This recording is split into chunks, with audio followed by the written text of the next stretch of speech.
Welcome to Ravi కిరణాల news. ముందుగా headlines చూద్దాం. ఎల్బీ స్టేడియంలో తెలంగాణ ప్రభుత్వం ఆధ్వర్యంలో క్రిస్మస్ వేడుకలు. యేసు బోధనలు నేటి సమాజానికి అవసరమన్న CM Revanth. December miracle month అంటూ క్రిస్మస్ ప్రాధాన్యం వివరించిన సీఎం. అన్ని మతాలను గౌరవించే సంస్కృతి తెలంగాణ ప్రత్యేకత అన్న రేవంత్.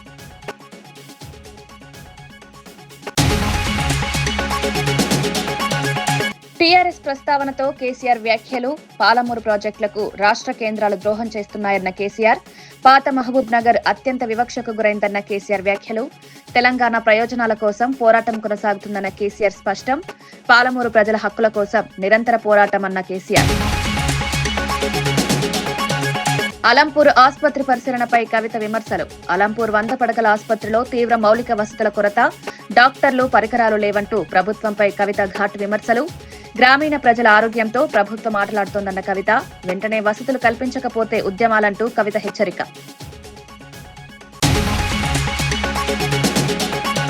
రాజకీయాల్లో కేటీఆర్ ను రేవంత్ ఫుట్బాల్లా ఆడిస్తున్నారన్న చామల. రేవంత్ స్వయం కృషితో సీఎం అయ్యారన్న ఎంపీ చామల వ్యాఖ్యలు. కేటీఆర్ కారణంగానే కేసీఆర్ ఫామ్ హౌస్ కే పరిమితమయ్యారన్న విమర్శ. ప్రజలు బీఆర్ఎస్ పాలనను పూర్తిగా తిరస్కరించారన్న చామల. పవన్ కు కూటమిలో విలువ లేదంటూ తునిలో వైసీపీ నేత సెటైర్లు. మీడియా ముందు మాటలతో పనికిరాదన్న దాడిశెట్టి వ్యాఖ్యలు. జగన్ హయాంలోనే అధికార బలముందంటూ పవన్ పై విమర్శలు. డీఎస్పీ మార్పుపై స్పందన లేదంటూ పవన్ పై వ్యంగ్యాస్త్రాలు. హైదరాబాద్ ఎల్బీ స్టేడియంలో తెలంగాణ ప్రభుత్వం ఆధ్వర్యంలో క్రిస్మస్ వేడుకలను ఘనంగా నిర్వహించారు. ఈ కార్యక్రమానికి ముఖ్యమంత్రి రేవంత్ రెడ్డితో పాటు మంత్రులు, ఎమ్మెల్యేలు, ప్రజాప్రతినిధులు పెద్ద సంఖ్యలో హాజరయ్యారు. ఈ సందర్భంగా సీఎం రేవంత్ రెడ్డి మాట్లాడుతూ యేసు ప్రభు జన్మదినం ప్రపంచానికి ఒక గొప్ప పండుగ అన్నారు. ద్వేషాన్ని ప్రేమతో జయించే సందేశాన్ని యేసు ప్రభు ప్రపంచానికి అందించారని పేర్కొన్నారు. యేసు ప్రభు బోధనలు నేటి సమాజానికి ఎంతో అవసరమన్నారు. అందుకే డిసెంబర్ నెలను మిరాకిల్ మంత్ గా పిలుస్తారని వ్యాఖ్యానించారు. శాంతి, సహనం, సోదరభావాన్ని పెంపొందించడంలో క్రిస్మస్ వేడుకల ప్రాధాన్యం ఎంతో ఉందన్నారు.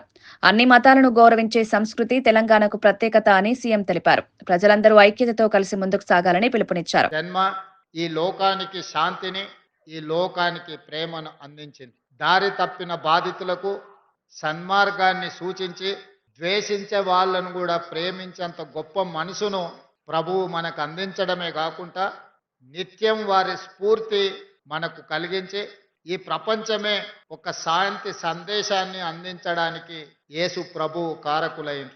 అందుకే వారు జన్మించిన మాసము December month is miracle month. ప్రపంచంలోనే అద్భుతం జరిగిన మాసం ఏదైతే ఉన్నదో అది డిసెంబర్ మాసం. యేసు ప్రభు జన్మించడం వల్ల ఈ ప్రపంచానికి ఒక అద్భుతం జరగడమే కాకుండా ఈ ప్రపంచానికి శాంతి సందేశాన్ని ప్రేమ దూతగా వారు మన మధ్యలో అవతరించి. కర్నూలు జిల్లాలో జరిగిన ఒక కార్యక్రమంలో మాజీ ఎంపీ బుట్ట రేణుక చేసిన వ్యాఖ్యలు రాజకీయ వర్గాల్లో చర్చకు దారితీశాయి. గత ఎన్నికల్లో ఎమ్మిగనూరు నుంచి పోటీ చేసి అక్కడి ప్రజల ఆదరణ పొందారని ఆమె తెలిపారు. అక్కడ జగన్ అన్న మాట ఇక్కడ ప్రజల అభిప్రాయం మధ్య నలిగిపోయిన పరిస్థితి తనదని భావోద్వేగంగా చెప్పారు. అయినప్పటికీ ప్రజలు తనకు అండగా నిలిచారని, అదే తనకు పెద్ద బలమని పేర్కొన్నారు. ప్రజల మద్దతుతోనే ఇంతవరకు వచ్చారని, భవిష్యత్తులోనూ ప్రజలు తనను ఆదరిస్తారనే నమ్మకం తనకు ఉందని బుట్ట రేణుక వెల్లడించారు. రాజకీయాల్లో ఒత్తిళ్లు, ఇబ్బందులు సహజమని, అయినా ప్రజల ప్రేమే తనకు అతిపెద్ద శక్తి అని వ్యాఖ్యానించారు. ఆమె వ్యాఖ్యలు వైసీపీ అంతర్గత రాజకీయాలపై కొత్త చర్చలకు తెరలేపుతున్నాయి. శుభాకాంక్షలు తెలియజేస్తూ ఎమగనూరు నియోజకవర్గంలో చాలా ఘనంగా మరి పార్టీ కార్యాలయంలో మాజీ పార్లమెంట్ సభ్యురాలైన నేను, అలాగే కర్నూలు పార్లమెంట్ సమన్వయకర్త వైఎస్ఆర్సీపీగా ఈరోజు ఎమగనూరులో పార్టీ పెద్దలు, పార్టీ కార్యకర్తలు నందవరం మండలం, ఎమ్మిగనూరు టౌన్ నుంచి, అలాగే ఎమ్మిగనూరు మండలం నుంచి, గోనగండ్ల మండలం నుంచి పెద్దలందరూ, కార్యకర్తలు, వివిధ అధ్యక్షతన హోదాలో ఉన్న పదవిలో ఉన్న వాళ్ళందరూ కూడా ఇక్కడ రావడం జరిగింది. అందరూ కూడా జగనన్న జన్మదినం ఘనంగా వేడుకలు జరగడం జరిగింది. అంతేకాకుండా రక్తదాన శిబిరాలు ఏర్పాటు చేసుకొని రక్తదానం చేస్తూ ఈరోజు జగనన్న ఏ విధంగా ప్రజలందరికీ కూడా సేవ చేస్తూ, అలాగే వైఎస్ రాజశేఖర రెడ్డి గారు ఏ విధంగా సంక్షేమ పథకాలను రూపొందించి ప్రజల హృదయంలో నిలిచిపోయారో, అంతకు మించి కూడా ఆయన తండ్రికి చేసిన దానికంటే కూడా 2 అడుగులు ఎక్కువగా వేసి, తండ్రి కంటే కూడా మంచి పనులు చేసి ఎక్కువగా చేసి ప్రజల హృదయాలలో చిరస్థాయిగా ఉండిపోవాలన్న ఆయన కోరిక ప్రకారం గత 5 సంవత్సరాలు కూడా సర్వీస్ని అందించడం జరిగింది.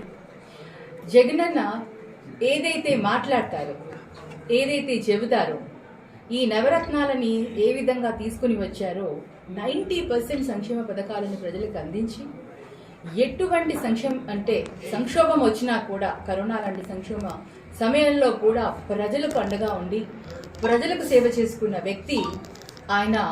చిరకాలం చక్కగా మంచి ఆరోగ్యంతో భగవంతుడు మంచి ఆశీస్సులు ఇస్తూ ఇంకా మంచి సేవ చేసే విధంగా ఆయనకు అవకాశం ఇవ్వాలని మేము అందరం కూడా మనస్ఫూర్తిగా కోరుకుంటూ, ఆయన బర్త్డేని జన్మదినం చాలా గొప్పగా ఈరోజు అందరం కూడా చేయడం జరిగింది.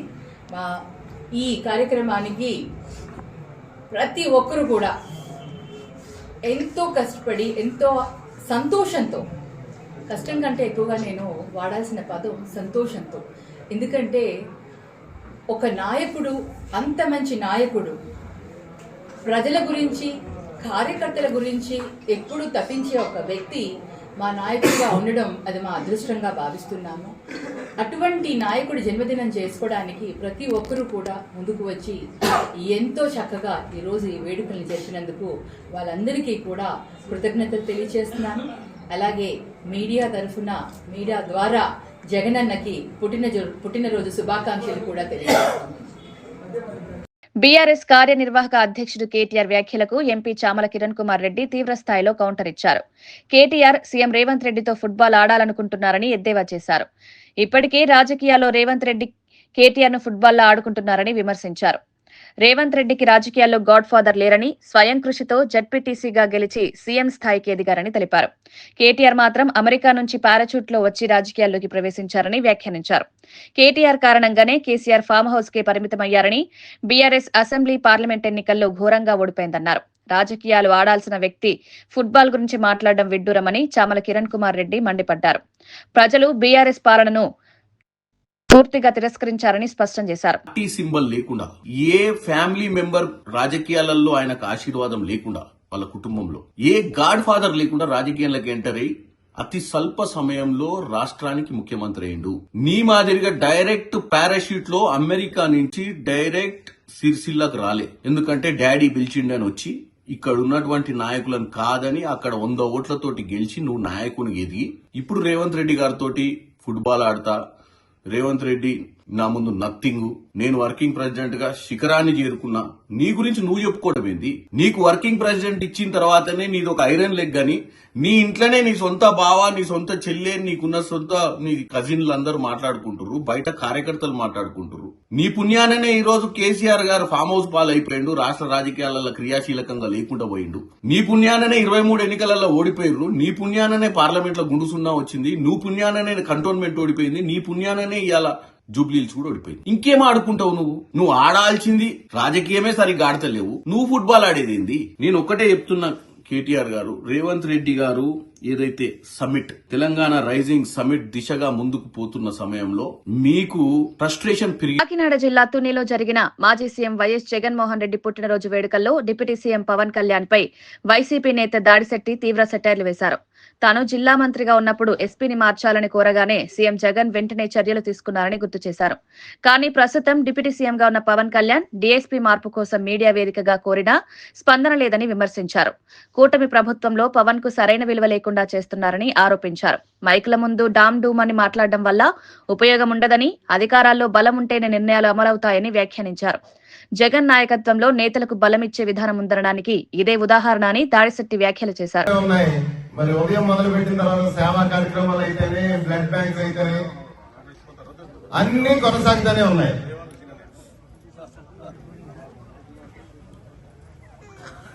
జన్మదినం సందర్భంగా రాజకీయాలు మాట్లాడటం సమంజసం కాదు. కాకపోతే మనందరూ ఇక్కడ ఉన్న వాళ్ళందరూ రాజకీయ నాయకులే, అవునా కదా?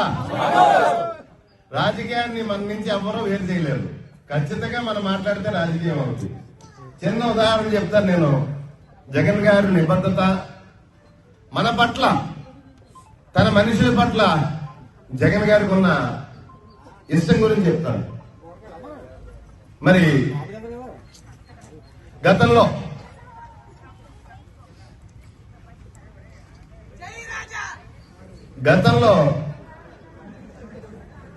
కొన్ని నేను జిల్లా మంత్రిగా ఉన్నప్పుడు కొన్ని విభేదాల రీత్యా పద్ధతులు నచ్చక మన జిల్లా ఎస్పీ గారితో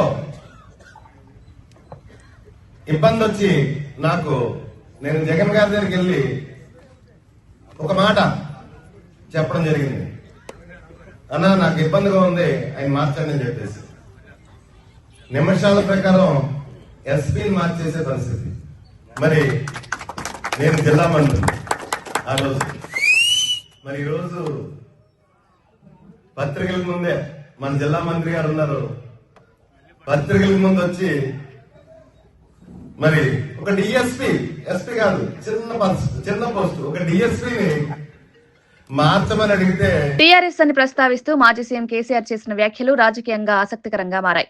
పాలమూరు రంగారెడ్డి ఎత్తిపోతల పథకానికి రాష్ట్ర కేంద్ర ప్రభుత్వాలు కలిసి ద్రోహం చేస్తున్నాయన్న ఆయన ఆరోపించారు. సమైక్య ఆంధ్రప్రదేశ్ కాలంలో అత్యంత వివక్షకు గురైన జిల్లా పాత మహబూబ్ నగర్ అని కేసీఆర్ వ్యాఖ్యానించారు. ఆ ప్రాంత అభివృద్ధి కోసం చేపట్టిన ప్రాజెక్టులను అడ్డుకోవడం ప్రజలకు అన్యాయం చేయడమే అన్నారు. తెలంగాణ ప్రయోజనాల కోసం తమ ప్రభుత్వం పోరాటం చేసిందని, కానీ ఇప్పుడు అదే ప్రాజెక్టులకు నీరుగార్చే ప్రయత్నాలు జరుగుతున్నాయని విమర్శించారు. పాలమూరు ప్రజల హక్కుల కోసం తాము నిరంతరం పోరాటం చేస్తామని స్పష్టం చేశారు. నేను భోపాల్లో పెడితే బాయ్సాబ్ జర వచ్చిపోను ఖచ్చితంగా ఊకే బతిమాలితే ఫోన్ల మీద ఫోన్లు చేస్తే ఏం భోపాల్ లేవా మీరు చూసుకొని అంటే, లేదు సార్ నువ్వు తప్పకుండా రావాలంటే సరే అని పోయినండి. అయితే ఆడొక ఇండస్ట్రీ మినిస్టర్ ఉంది, వాళ్ళ గవర్నమెంట్కి ఉంటారు కదా మధ్యప్రదేశ్కు. ఆమె వచ్చి నీ కొడుకు వచ్చి బాగా ఆగమాగం చేస్తానని మమ్మల్ని అంటే ఎందుకు చేస్తాడమంటే ఆయన అదొకటితోటి మాట్లాడి ఎక్కువ చేసుకుంటుండే బాగా అంటే, నువ్వు కూడా దాంట్లో గట్టిగా చెయ్యి. ఆమె వసుంధర రాజే చెల్లెలు, ఆమె పేరు యశోధర రాజేనా ఏదో అన్నది. అంటే నేను అంతకుముందు ఒక కొద్ది రోజుల ముందే నేను భోపాల్ పోవడానికి ఒక దాదాపు 2-3 months బిఫోరే మోడీ గారు వచ్చిండు. అక్కడ వచ్చి 14 లక్షల కోట్లకు ఎంఓయూ చేసి పడేసింది. ఇది మధ్యప్రదేశ్ గవర్నమెంట్. ఏంటి మొన్న 14 లక్షల కోసం చేసింది కానమ్మా, మీకు నాకు అర్థం కాదు, నీకేం రాలేదంటావు నువ్వు. ప్రధానమంత్రి మీకు సపోర్ట్ ఉండే, మీకు పార్టీ అయ్యి మీకు మంచిగా నీకు ఇంత లాభం ఉంది అంటే ఓ సో బోగసాయి సాబా. ఆమె నేను అతను ప్రామిస్ చెప్తాను, నేను ఐ వాజ్ షాక్డ్. అది వచ్చేదా పోయేదేస్తానంత వాటిదే గ్యాసు. అంటే ఈ గ్యాసులు ఎవరిని మోసం చేయడానికి ఇంత వంచిస్తారా ప్రజలను? నికరంగా వస్తే పెట్టుబడులు రావాలి కదా, కనబడతాయి కదా. ఆ పెట్టుబడులు వస్తే లాభాలు జరుగుతాయి, ఉద్యోగాలు వస్తాయి, ఫ్యాక్టరీలు వస్తాయి, అడిషనల్ ఇన్కమ్ జనరేట్ అవుతుంది, స్టేట్ గవర్నమెంట్కు జీఎస్టీ పెరుగుతుంది. ఏం లేదు, వాటిదే గ్యాస్. నేషనల్ హెరాల్డ్ కేసులో సోనియా గాంధీ, రాహుల్ గాంధీలపై కేంద్ర ప్రభుత్వం తీసుకుంటున్న చర్యలను నిరసిస్తూ నాగర్ కర్నూలు జిల్లా అంబేద్కర్ చౌరస్తాలో కాంగ్రెస్ పార్టీ ఆధ్వర్యంలో ధర్నా నిర్వహించారు. ఈ ధర్నాలో మంత్రి జూపల్లి కృష్ణారావుతో పాటు ఎమ్మెల్యేలు వంశీకృష్ణ, రాజేష్ రెడ్డి పాల్గొన్నారు. ఈ సందర్భంగా కాంగ్రెస్ నేతలు మాట్లాడుతూ రాజకీయ ప్రతీకారంతోనే కేంద్ర ప్రభుత్వం ఈడీ, సిబిఐ సంస్థలను ఉపయోగిస్తోందని ఆరోపించారు. ప్రజా సమస్యల నుంచి దృష్టి మళ్లించేందుకే ఇటువంటి కేసులు పెట్టి కాంగ్రెస్ నాయకులను వేధిస్తున్నారని విమర్శించారు. నేషనల్ హెరాల్డ్ కేసులో ఎలాంటి అవినీతి లేదని, న్యాయస్థానాల్లో నిజాలు బయటపడతాయని తెలిపారు. ప్రజాస్వామ్యాన్ని కాపాడేందుకే కాంగ్రెస్ పార్టీ వెనకడుగు వేయదని, కేంద్ర ప్రభుత్వం దమనకాండకు భయపడేది లేదని నేతలు స్పష్టం చేశారు. ప్రజల మద్దతుతో ఈ పోరాటాన్ని కొనసాగిస్తామని మంత్రి జూపల్లి తెలిపారు. MNREGA Mahatma Gandhi national rural employment guarantee scheme అంటే మహాత్మా గాంధీ పేరు ఉంది కాబట్టి ఆ పేరు రూట్ చేయాలి, ఆ స్కీమ్ ఎత్తేయాలని చెప్పని ఆలోచిస్తూ ఉన్నట్టే ఇది కోట్లాది ప్రజల పొట్ట కొట్టడమే, కోట్లాది మంది పేదవాళ్ళ పొట్ట కొట్టడమే తప్ప ఇంకొకటి కాదు. ఈ రోజున 10 సంవత్సరాలు దాటింది, 12 సంవత్సరాలు అయితే ఇదే ప్రభుత్వం వచ్చింది. రాష్ట్రానికి ఒక్క నయా పైసా రాష్ట్ర ఆదాయం నుంచి కేంద్రానికి పన్నులు కడుతున్నాం, కానీ అదే నిష్పత్తిలో ఏ వాటా రాష్ట్రానికి రావాలో ఆ ఆదాయం రాష్ట్రానికి ఇవ్వడం లేదు. ఒకవైపు ఇవ్వకపోగా, మన ఆదాయాన్ని మనకు ఇవ్వకపోగా అక్కడ కట్ చేసుకుంటూ, జిఎస్టీ పేరు కట్ చేసుకుంటూ మళ్ళీ ఈ అదనంగా భారం మీరే భరించాలి ఉపాధి హామీలు అంటే ఎందుకంటే దుర్మార్గం లేదు. కాబట్టి ఈ రోజున వీళ్ళు ఎన్ని ఎత్తులు కుయుక్తులు చేసినా కూడా కాంగ్రెస్ పార్టీని కదలియలేరు. 100% ముమ్మాటికి వచ్చేటువంటి భవిష్యత్తులో అది ఏ ఎన్నికలైనా, ఇతర స్థానిక సంస్థల ఎన్నికలైనా, రాబోయే జనరల్ ఎలక్షన్స్ అయినా, పార్లమెంట్ ఎలక్షన్ 100% కాంగ్రెస్ పార్టీకి రావడం ఖాయం. రాహుల్ గాంధీ గారు ప్రధానమంత్రి కావడని ఎవరు కూడా ఆపలేరు. జోగులాంబ గద్వాల జిల్లా అలంపూర్లోని 100 పడకల ప్రభుత్వ ఆసుపత్రిని జాగృతి అధ్యక్షురాలు కల్వకుంట్ల కవిత సందర్శించారు. ఈ సందర్భంగా ఆసుపత్రి భవన నిర్మాణం నాసిరకంగా ఉందని, ప్రజలకు అవసరమైన మౌలిక వసతులు తీవ్రంగా లోపిస్తున్నాయని విమర్శించారు. లో డాక్టర్లు, నర్సులు సరిపడా లేకపోవడంతో పాటు అవసరమైన వైద్య పరికరాల కొరత కూడా ఉందని తెలిపారు. బీద గ్రామీణ ప్రజలు ఆశ్రయించే ప్రభుత్వ ఆసుపత్రుల పరిస్థితి ఇలాగే ఉంటే ప్రజల ఆరోగ్య ప్రమాదంలో పడుతుందని హెచ్చరించారు. ప్రభుత్వం వెంటనే స్పందించి సిబ్బందిని నియమించి పూర్తిస్థాయి వసతులు కల్పించాలని డిమాండ్ చేశారు. స్థానిక ప్రజాప్రతినిధులు కూడా ఆసుపత్రి అభివృద్ధిపై చొరవ చూపాలని కోరారు. ప్రజారోగ్యంపై ప్రభుత్వ నిర్లక్ష్యం కొనసాగితే జాగృతి తరపున ఉద్యమాలు చేపడతామని కవిత స్పష్టం చేశారు. ప్రభుత్వ డాక్టర్లైనా, ప్రభుత్వ నర్సులైనా, శానిటేషన్ సిబ్బంది అయినా ఎంత వీలైతే అంత పేద ప్రజలకు సేవ చేస్తూ ఉన్నారు వాళ్ళకు ఉన్నటువంటి పరిమితులలో. కానీ ప్రభుత్వాలు మాత్రం మరి అండగా నిలబడి పెద్ద ఎత్తున క్యాడర్ స్ట్రెంత్ ఇద్దాము, డాక్టర్స్ ఇద్దాము, నర్సులు ఇద్దాము అనేటటువంటి ఆలోచన కనబట్టలేదు. దానివల్ల అల్టిమేట్గా ప్రజలకే ఇబ్బంది అవుతున్నటువంటి పరిస్థితిని మనం గమనిస్తున్నాం. ఇక్కడ మరి హాస్పిటల్ శాంక్షన్ అయింది, 100 బెడ్లని తెలుసు, ఇంత పెద్ద బిల్డింగ్ కట్టినామని తెలుసు, కానీ ఇప్పటి వరకు కూడా కనీసం క్యాడర్ స్ట్రెంత్ శాంక్షన్ కాలేదు. ఇది మరి ముఖ్యమంత్రి గారి ఉమ్మడి జిల్లా కిందికి ఇది వస్తుంది. మరి ముఖ్యమంత్రి గారు ఇంత ముఖ్యమైనటువంటి పట్టణాన్ని ఎందుకు రివ్యూ చేయలేదు, ఈ హాస్పిటల్ల క్యాడర్ స్ట్రెంత్ ఎందుకు పెంచలేదు అని చెప్పి మేము అడుగుతా ఉన్నాం. తక్షణమే వైద్యం మీద దృష్టి పెట్టండి. ఏ జిల్లాకు పోయినా, ఏ హాస్పిటల్కి పోయినా ఇదే ఇబ్బందులు కనబడుతూ ఉన్నాయి. ఖచ్చితంగా శ్రద్ధ పెట్టమని మేము డిమాండ్ చేస్తూ ఉన్నాం. అట్ ద సేమ్ టైం మరి మందులు కానీ, టెస్టులు కానీ ఇక్కడ ఆలంపూర్ నుంచి గద్వాలకు పోవాలి టెస్టులకి. ఇక్కడ ఇచ్చినటువంటి శాంపుల్స్ అక్కడికి పంపించి రిజల్ట్స్ రావడానికి మినిమం 1 or 2 days పట్టేటటువంటి పరిస్థితి ఉంటుంది. మరి ఇక్కడ కూడా ఎంత వీలైతే అంత కొన్ని టెస్ట్ సౌకర్యాలు, టెస్టింగ్ చేసేటటువంటి అవకాశం కల్పిస్తే తొందరగా ప్రజలకు సౌకర్యవంతంగా ఉంటుందని చెప్పి కూడా మేము డిమాండ్ చేస్తూ ఉన్నాం. మరి ఈ జిల్లా మొత్తం అంతా పెద్ద పెద్ద నాయకులు ఉన్నారు, అరుణమ్మ గారు ఉన్నారు, మరి చాలా మంది పెద్ద నాయకులు ఉన్నారు. కాబట్టి వారందరినీ కూడా కోరుతున్నాం, ఇది ఆడబిడ్డలకు సంబంధించిన విషయం, హాస్పిటల్కి సంబంధించిన విషయం మీరు పట్టించుకొని తొందరగా క్యాడర్ స్ట్రెంత్ సాధించవలసిందిగా డిమాండ్ చేస్తున్నాం. మాజీ సీఎం వైఎస్ జగన్మోహన్ రెడ్డి పుట్టినరోజు సందర్భంగా మాజీ మంత్రి గుడివాడ అమర్నాథ్ శుభాకాంక్షలు తెలిపారు. జగన్ నాయకత్వంలో ఆంధ్రప్రదేశ్ రాష్ట్రం అభివృద్ధి, సంక్షేమం, పాలన, సంస్కరణల దిశగా కొత్త అధ్యాయాన్ని సృష్టించిందని పేర్కొన్నారు. సంక్షేమ పథకాల ద్వారా పేదల జీవితాల్లో గణనీయమైన మార్పు తీసుకురావచ్చని ప్రశంసించారు. విద్య, వైద్యం, రైతు సంక్షేమం, మహిళా సాధికారత వంటి రంగాల్లో జగన్ పాలన ప్రజలకు బలంగా నిలిచిందన్నారు. రాజకీయాల్లో ఎన్నో విమర్శలు వచ్చినా ప్రజల సంక్షేమమే లక్ష్యంగా జగన్ పనిచేశారని అమర్నాథ్ వ్యాఖ్యానించారు. ప్రజల ఆశీర్వాదంతోనే జగన్ నాయకుడిగా ఎదిగారని, భవిష్యత్తులోనూ ఆయన నాయకత్వం రాష్ట్రానికి అవసరమని తెలిపారు. వైఎస్ కుటుంబం అంటేనే ప్రజాసేవకు ప్రతీక అని, జగన్ పుట్టినరోజు రాష్ట్ర ప్రజలకు ప్రత్యేకమైన రోజుగా భావించాలన్నారు. స్వతంత్రం వచ్చిన తర్వాత ఆంధ్రప్రదేశ్ రాష్ట్రంలో ఏ ముఖ్యమంత్రి చేయనటువంటి గొప్ప కార్యక్రమాలని, గొప్ప సంస్కరణల్ని తీసుకొచ్చినటువంటి నాయకుడు శ్రీ వైఎస్ జగన్మోహన్ రెడ్డి గారు. గ్రామ స్థాయి నుంచి రాష్ట్ర స్థాయి వరకు ప్రజలకి సంక్షేమ కార్యక్రమాల నుంచి పరిపాలనని ప్రజలకి గడప దగ్గరకు తీసుకొచ్చినటువంటి గొప్ప నాయకుడు జగన్మోహన్ రెడ్డి గారు.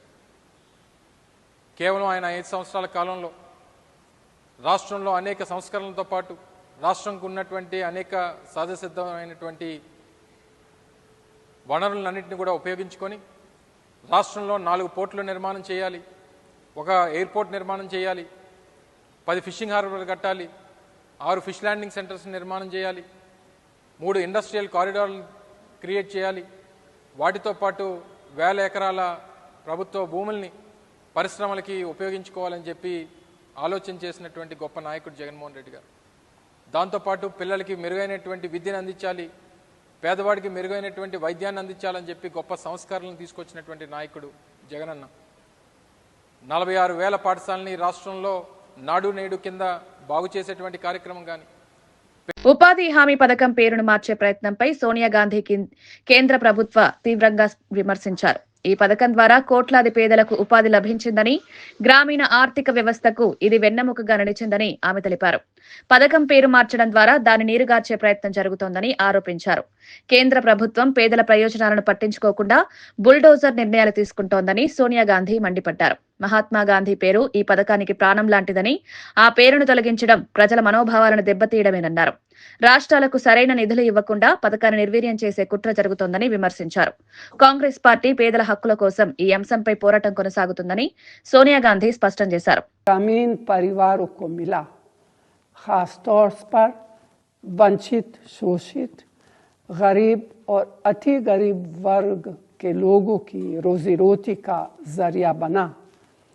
रोजगार के लिए अपनी माटी, अपना गांव, अपना घर परिवार छोड़कर पलायन करने पर रोक लगी। रोजगार का कानूनी हक दिया गया, साथ ही ग्राम पंचायतों को ताकत भी मिली। मनरेगा के जरिए महात्मा गांधी के ग्राम स्वराज के सपनों के भारत की ओर एक ठोस कदम उठाया गया। पिछले 11 सालों में मोदी सरकार ने ग्रामीण क्षेत्रों के बेरोजगार, गरीबों और वंचितों के हितों को नजरअंदाज कर मनरेगा को कमजोर करने की हर कोशिश की, जबकि कोविड కేంద్రం నుంచి తెలంగాణ రాష్ట్రానికి రావాల్సిన నిధులను కేంద్ర మంత్రి కిషన్ రెడ్డి కావాలని అడ్డుకుంటున్నారని పీసీసీ అధ్యక్షుడు మహేష్ కుమార్ గౌడ్ తీవ్ర ఆరోపణలు చేశారు. రాష్ట్ర ప్రయోజనాల కంటే పార్టీ రాజకీయాలకే కిషన్ రెడ్డి ప్రాధాన్యమిస్తున్నారని విమర్శించారు. కేంద్రంలో అధికారంలో ఉన్న బీజేపీకి చెందిన నేతగా ఉండి కూడా తెలంగాణ అభివృద్ధికి సహకరించకపోవడం దురదృష్టకరమన్నారు.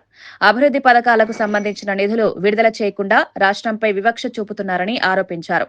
కాంగ్రెస్ ప్రభుత్వం ప్రజల సంక్షేమం కోసం అనేక కార్యక్రమాలు చేపడుతుంటే కేంద్రం సహకారం లేకపోవడం వల్ల ఆటంకాలు ఏర్పడుతున్నాయని తెలిపారు.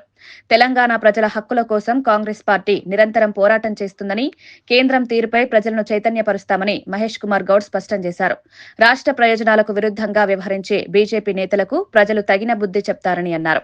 ఎన్నికలకు ముందు ఇచ్చిన వాగ్దానంలో మెజారిటీ అంశాలు పూరించినాం. ఇంకా 3 ఏళ్ల సమయం ఉంది. మేము చెప్పినటువంటి మాటలు, ఇచ్చిన వాగ్దానాలు, 6 గ్యారెంటీలో పలు అంశాలు పూరించినాం. అన్ని కూడా పూరించడం సిద్ధంగా ఉన్నాం. మీరు కేంద్రంలో బీజేపీ 12 ఏళ్ల పాలన మీద చర్చకు సిద్ధం. ఏ బీదవాన్ని మీరు ఆదుకున్నారు, ఎన్ని ఉద్యోగాలు ఇచ్చారు, తెలంగాణకి ఎన్ని పరిశ్రమలు తెచ్చారు, 1,000 కోట్లు నిధులు తెచ్చారు. మీరు మూసీ నదికి రావాల్సిన నిధులు అడ్డుకున్నారు, మెట్రో రావాల్సిన నిధులు అడ్డుకున్నారు. ఇవాళ దేశం గర్వించదగ్గ 4వ సీటుకి రాష్ట్ర ముఖ్యమంత్రి రేవంత్ రెడ్డి గారు రూపకల్పన చేస్తే కూడా దాని విషయంలో కూడా మీరు సహకరించట్లేదు. మేము ఇస్తున్న సంక్షేమం, బీద ప్రజలకి, అట్టడుగున్నట్టు జనానికి ఇస్తున్న సంక్షేమం మీద ఎప్పుడైనా చర్చకు సిద్ధం. ఏ ఇతర రాష్ట్రంలో లేనటువంటి, ఇవ్వనటువంటి సంక్షేమాన్ని ఇవాళ తెలంగాణ రాష్ట్రంలో కాంగ్రెస్ ప్రభుత్వం ఇస్తా ఉంది, అభివృద్ధి చేస్తా ఉంది. 10 ఏళ్లు పాలించిన బీఆర్ఎస్ పార్టీ లక్షలాది కోట్లు అప్పు తీసుకొచ్చి మా నెత్తిన పెట్టిపోతే కూడా ఎవరిని ఛేదించుకుంటూ మేము ఇవ్వాల్సిన అభివృద్ధి, సంక్షేమం రెండు కూడా సమానంగా ఇస్తా ఉన్నాం. దీని మీద ఎవరొచ్చినా సిద్ధం. దేశంలో ప్రస్తుతం పోలియో వ్యాధి కేసులు నమోదు కాకపోయినా పాకిస్తాన్, ఆఫ్ఘనిస్తాన్ దేశాల్లో పోలియో ఆనవాళ్లు కనిపిస్తున్న నేపథ్యంలో కేంద్ర ప్రభుత్వం అప్రమత్తమైందని వైద్య ఆరోగ్య శాఖ మంత్రి సత్యకుమార్ యాదవ్ తెలిపారు. పొరుగు దేశాల నుంచి వ్యాప్తి చెందే అవకాశం ఉండడంతో ముందస్తు చర్యలు తీసుకుంటున్నామన్నారు. పిల్లలకు పోలియో టీకాలు తప్పనిసరిగా వేయించాల్సిన అవసరం ఉందని సూచించారు. కేంద్ర, రాష్ట్ర ప్రభుత్వాలు సమన్వయంతో ప్రత్యేక వ్యాక్సినేషన్ కార్యక్రమాలు నిర్వహిస్తున్నారని వెల్లడించారు. ప్రజలు ఎలాంటి నిర్లక్ష్యం చేయకుండా టీకాల విషయంలో జాగ్రత్తలు తీసుకోవాలని కోరారు. గతంలో భారత్ పోలియో రహిత దేశంగా గుర్తింపు పొందిందని, ఆ స్థాయిని కాపాడుకోవడం ప్రతి ఒక్కరి బాధ్యత అని మంత్రి పేర్కొన్నారు. వైద్య సిబ్బంది అప్రమత్తంగా ఉండాలని, అవసరమైన అన్ని ఏర్పాట్లు సిద్ధం చేశామని తెలిపారు. మన పొరుగు దేశమైన పాకిస్తాన్, ఆఫ్ఘనిస్తాన్లో వైల్డ్ పోలియో వైరస్ ఆనవాళ్లు కనిపించిన నేపథ్యంలో ఇటీవల కాలంలో యూరోపియన్ దేశమైన జర్మనీలో కూడా ఒకరు పోలియో బారిన పడిన నేపథ్యంలో దేశంలో కేంద్ర ప్రభుత్వం అప్రమత్తమై మరింత జాగ్రత్తలు తీసుకుంటూ ఇప్పటికే ఇస్తున్న ఓపీవీ ఏదైతే ఉందో దానికి అదనంగా ఓపీవీ పుట్టినప్పటి నుంచి 0 నుంచి 5 సంవత్సరాల వయసు ఉన్న పిల్లలకి 2 చుక్కల ఓరల్ వ్యాక్సిన్ ఇవ్వడం జరిగింది. దీని ఉద్దేశం ఏంటంటే పిల్లలు ఏ కారణాల చేతైనా కొత్తగా వస్తున్న వైల్డ్ పోలియో వైరస్ కారణంగా ఆ పోలియో బారిన పడకుండా కాపాడుకునే ప్రయత్నం. మన ముందున్న లక్ష్యం స్వర్ణాంధ్ర నిర్మాణం కానీ వికసిత భారతం నిర్మాణం కానీ వారి భుజస్కంధాల ముందు భవిష్యత్తు వారు నిర్మించాలి. కాబట్టి చిన్నపిల్లల ఆరోగ్య సంరక్షణ కోసం ఇప్పటికే ఆర్బీఎస్కే కింద 4 డిలేస్ అని ఉంటారు. డిసీజెస్ అట్ బర్త్ కానీ, డెఫిషియన్సీస్ కానీ, డెవలప్మెంటల్ డిలేస్ కానీ, ఇటువంటిది అంగన్వాడీ సెంటర్ నుంచి 12వ తరగతి చదువుతున్న ప్రభుత్వ కళాశాలలో చదువుతున్న అందరినీ కూడా గుర్తించి ఆ 4 డిలేస్కి వ్యాధుల్ని రాబోయే రోజుల్లో 4 డిలేస్ ఏవి ఉన్నాయో 44 వ్యాధులుగా రూపాంతరం చెందడానికి అవకాశం ఉంది. వాటిని స్కూళ్ళల్లో గుర్తించి ఒక్కొక్క విద్యార్థికి కూడా డిజిటల్ హెల్త్ రికార్డు కూడా ఏర్పాటు చేస్తున్నాం. తద్వారా భవిష్యత్తులో వారు ఏ వ్యాధిని పడడానికి అవకాశం ఉంది కాబట్టి దానికి అనుగుణంగా ఇప్పటి నుంచే చికిత్స అందించి నివారణ చర్య చేపట్టి ఒక ఆరోగ్యవంతమైన పిల్లల భవిష్యత్తును నిర్మించే విధంగా ఆరోగ్యవంతమైన ఆంధ్రప్రదేశ్ నిర్మించే దిశగా కూడా ప్రయత్నం చేస్తాం. మంత్రి నారా లోకేష్ పుట్టినరోజు సందర్భంగా మంగళగిరిలో ఎంపీఎల్ 4 క్రికెట్ టోర్నమెంట్ ను ఘనంగా ప్రారంభించారు. ఈ కార్యక్రమానికి నారా బ్రాహ్మణి, ఎంపీ సానా సతీష్, సినీ హీరో నిఖిల్ సిద్ధార్థ్ హాజరయ్యారు. నారా బ్రాహ్మణి టాస్ వేసి తొలి మ్యాచ్ ను ప్రారంభించారు. జనవరి 21 వరకు జరిగే ఈ పోటీల్లో మొత్తం 125 జట్లు పాల్గొనడం విశేషం.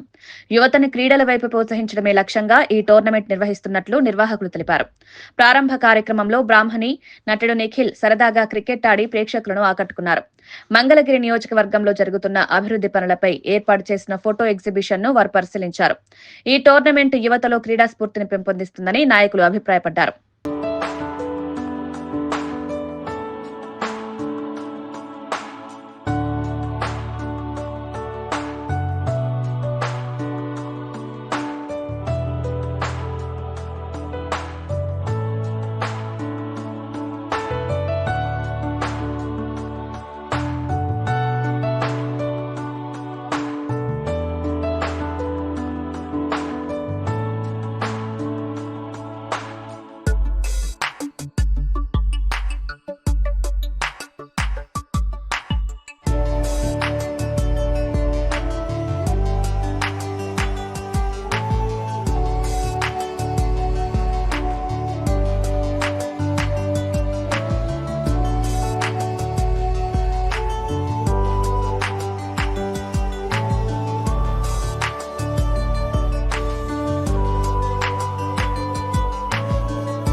జాతీయ ఉపాధి హామీ పథకం పేరు నుంచి మహాత్మా గాంధీ పేరు తొలగించడాన్ని నిరసిస్తూ కాంగ్రెస్ పార్టీ ఆధ్వర్యంలో రాజన్న సిరిసిల్ల జిల్లా గాంధీ చౌక్ లో నిరసన కార్యక్రమం నిర్వహించారు.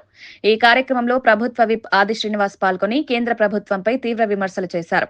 ఉపాధి హామీ పథకం పేరులో నుంచి గాంధీ పేరు తొలగించినంత మాత్రాన ప్రజల గుండెల నుంచి గాంధీని తొలగించలేరని వ్యాఖ్యానించారు. గాంధీ పేరు భారత ప్రజల మనసుల్లో శాశ్వతంగా నిలిచిపోయిందన్నారు. పేదల ఉపాధికి భరోసా ఇచ్చిన ఈ పథకాన్ని బీజేపీ ప్రభుత్వం నిర్వీర్యం చేయాలని చూస్తోందని ఆరోపించారు. కాంగ్రెస్ పార్టీ ప్రజల హక్కుల కోసం ఎప్పటికప్పుడు పోరాటం చేస్తుందన్నారు. కేంద్రం తీసుకుంటున్న నిర్ణయాలు పేదలు, కార్మికులకు తీవ్ర నష్టం కలిగిస్తాయన్నారు. గాంధీ ఆశయాలను కాపాడేందుకు కాంగ్రెస్ పార్టీ నిరంతరం ఉద్యమిస్తుందని ఆది శ్రీనివాస్ స్పష్టం చేశారు. గ్రామీణ ప్రాంతాల్లో పేద ప్రజలు ఎందరికో బ్రతుకు తెరువుగా మారినటువంటి ఈ కార్యక్రమం చేపట్టిన మహాత్మా గాంధీ గారి పేరు ఉపాధి హామీ చట్టం నుంచి పేరును తొలగించినంత మాత్రాన వారి పేరు ప్రజల గుండెల నుంచి మీరు తొలగించలేరని మోదీ, అమిత్ షా గారికి ఈ ధర్నా ద్వారా మనం చెప్పే ప్రయత్నం చేయడానికి ఈ గాంధీ గారి విగ్రహం లేని ఊరు లేదు. ఆ గ్రామాల్లో మహాత్మా గాంధీ గారి విగ్రహాన్ని తొలగించే సాహసం చేయగలుగుతున్న బీజేపీ నేతలారని చెప్పని ఈరోజు మనం ప్రజల పక్షాన అడగాల్సిన అవసరం పొందబెట్టేటువంటి రోజులు కూడా భారతీయ జనతా పార్టీ దగ్గర పడే సరిగా ఈరోజు మనం ఈ చేసేటువంటి ధర్నాలకు భారతీయ జనతా పార్టీ ప్రభుత్వం దిగివచ్చి మహాత్మా గాంధీ గారి పేరుని యథావిధిగా ఉంచే విధంగా ఈ ప్రభుత్వం చర్యలు తీసుకుంటే సరే, లేదంటే వచ్చే ఎన్నికల్లో దేశవ్యాప్తంగా కాంగ్రెస్ పార్టీ ప్రభంజనం, రాహుల్ గాంధీ గారు ప్రధానమంత్రి కావడం ఖాయం. మళ్ళీ మన మహనీయుడు మహాత్ముని పేరుని యథావిధి. వార్తలు ముగించే ముందు ముఖ్యాంశాలు మరోసారి. ఎల్బీ స్టేడియంలో తెలంగాణ ప్రభుత్వం ఆధ్వర్యంలో క్రిస్మస్ వేడుకలు. యేసు బోధనలు నేటి సమాజానికి అవసరమన్న CM Revanth. December miracle month అంటూ క్రిస్మస్ ప్రాధాన్యం వివరించిన సీఎం. అన్ని మతాలను గౌరవించే సంస్కృతి తెలంగాణ ప్రత్యేకత అన్న రేవంత్. టీఆర్ఎస్ ప్రస్తావనతో కేసీఆర్ వ్యాఖ్యలు. పాలమూరు ప్రాజెక్టులకు రాష్ట్ర కేంద్రాలు ద్రోహం చేస్తున్నాయన్న కేసీఆర్. పాత మహబూబ్ నగర్ అత్యంత వివక్షకు గురైందన్న కేసీఆర్ వ్యాఖ్యలు. తెలంగాణ ప్రయోజనాల కోసం పోరాటం కొనసాగుతుందన్న కేసీఆర్ స్పష్టం. పాలమూరు ప్రజల హక్కుల కోసం నిరంతర పోరాటం అన్న కేసీఆర్. అలంపూర్ ఆసుపత్రి పరిశీలనపై కవిత విమర్శలు. అలంపూర్ 100 పడకల ఆసుపత్రిలో తీవ్ర మౌలిక వసతుల కొరత, డాక్టర్లు, పరికరాలు లేవంటూ ప్రభుత్వంపై కవిత ఘాటు విమర్శలు. గ్రామీణ ప్రజల ఆరోగ్యంతో ప్రభుత్వం మాట్లాడుతోందన్న కవిత. వెంటనే వసతులు కల్పించకపోతే ఉద్యమాలంటూ కవిత హెచ్చరిక.